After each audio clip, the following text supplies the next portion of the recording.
What up, what up? What's the B word, man? I'm Anthony Addison with another segment of What's the B word. Like and subscribe to the page. Hit me up on Instagram, What's the B word 52. Just like you see on YouTube.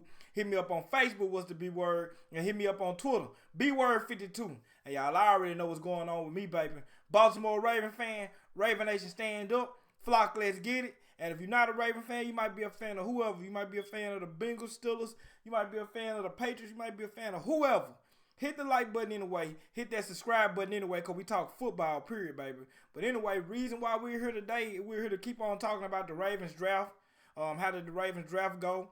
And I'm on to the next player, the next draft pick. On the next draft pick, and I'm guessing since after we picked up JK, a couple of guys that we was aiming for had got off the board right before we got JK. And even more guys got put off the board before the next pick in the second round. So we, on our second, we had 2 second round picks. So we traded out of the second round and went into the third. We traded with the Patriots, I believe, and we ended up going back into the third.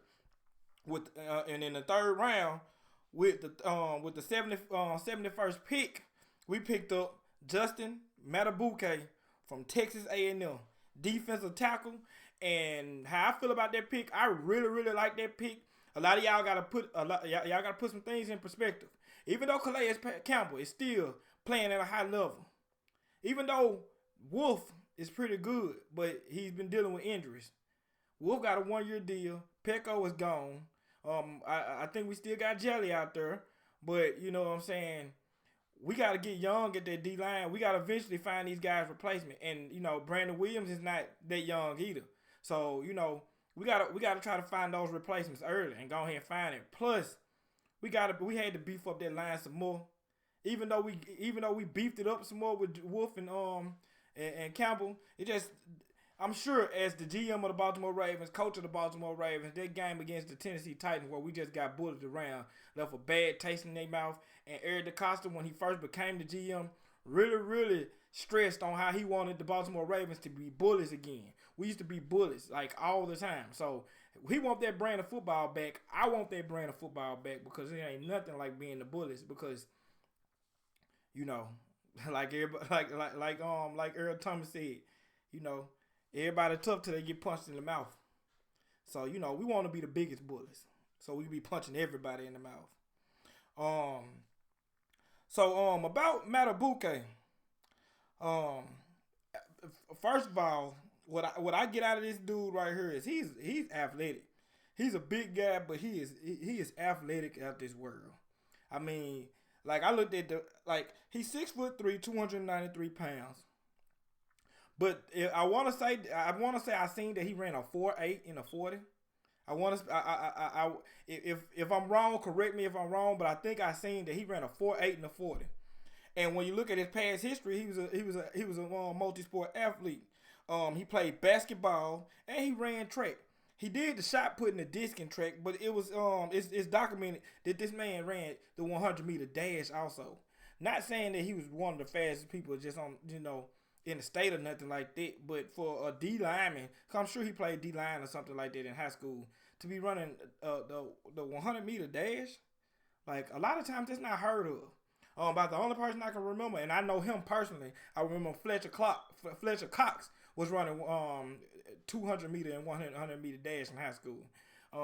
So it's not hard to believe, but hey, this guy's super athletic, man. Even with all that weight on him, he still was able to run a 4.840. So, man, that's something that you just got to pay attention to. When I looked at his highlight tape and stuff like that, hopefully, I don't know if Coach from Sip the Talent made a video on him yet, but if he have, I'm going to be looking forward to check it out.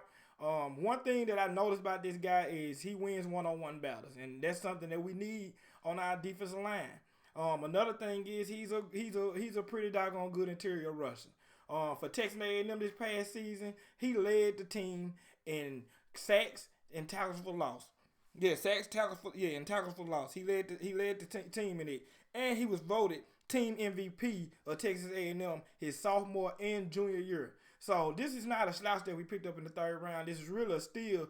I'm surprised that he didn't get picked up in the second round, but hey, bravo to Eric DeCosta, man. I really, really like this pick right here. hopefully he develop into the league and be able to play at a big ceiling. I looked up how a lot of analysts and stuff like that felt about this guy, and a lot of analysts and stuff like that was saying they feel like this guy will make an impact in the NFL. So hopefully, being with a guy like Calais Campbell and pros like Brandon Williams and stuff like that, they be able to get him to like lock in on the pro lifestyle and being able to like really just for the game to slow down for him, he can just come out here ready to play.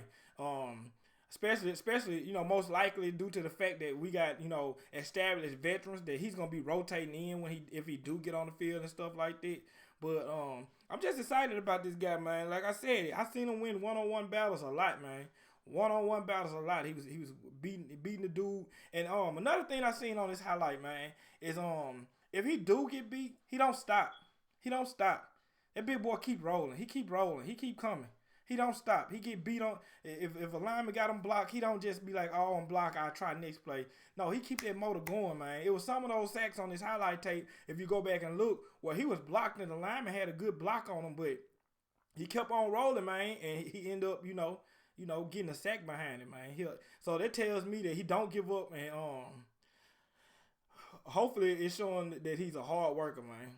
But for the most part, when I seen in that highlight that he don't give up, man. He plays really hard. He plays hard. He leave it all out there.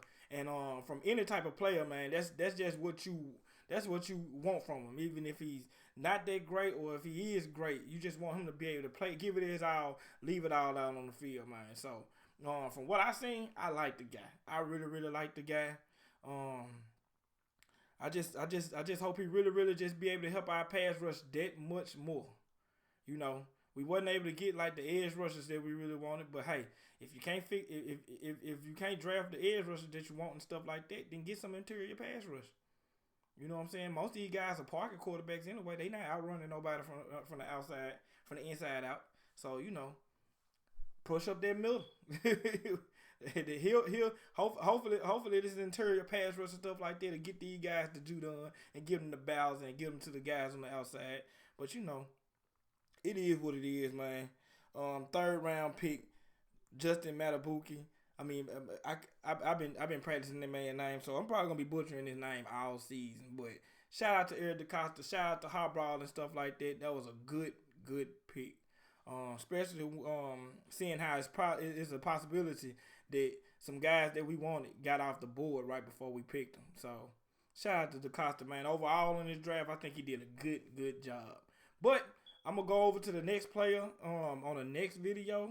The next video we drafted a receiver, the receiver from Texas. So y'all just look out for that. Make sure y'all like and subscribe to the page. Y'all make sure y'all hit me up on Instagram, what's the B word 52.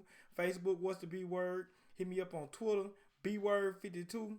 Man, flock, I love y'all. Subscribers, I love y'all. I hope y'all enjoyed our draft picks and stuff like that. I feel like Eric DeCosta did a good job in fulfilling our needs and stuff like that. Y'all just let me know how y'all feel about Justin in the comment section. Y'all let me know how y'all feel about the draft in the comment section, man. Just speak your mind, man. This our time right now. We ain't had too much of nothing to watch during this this tough period of time. So, man, let's talk football. That's all I can say, man. But anyway, I'm out.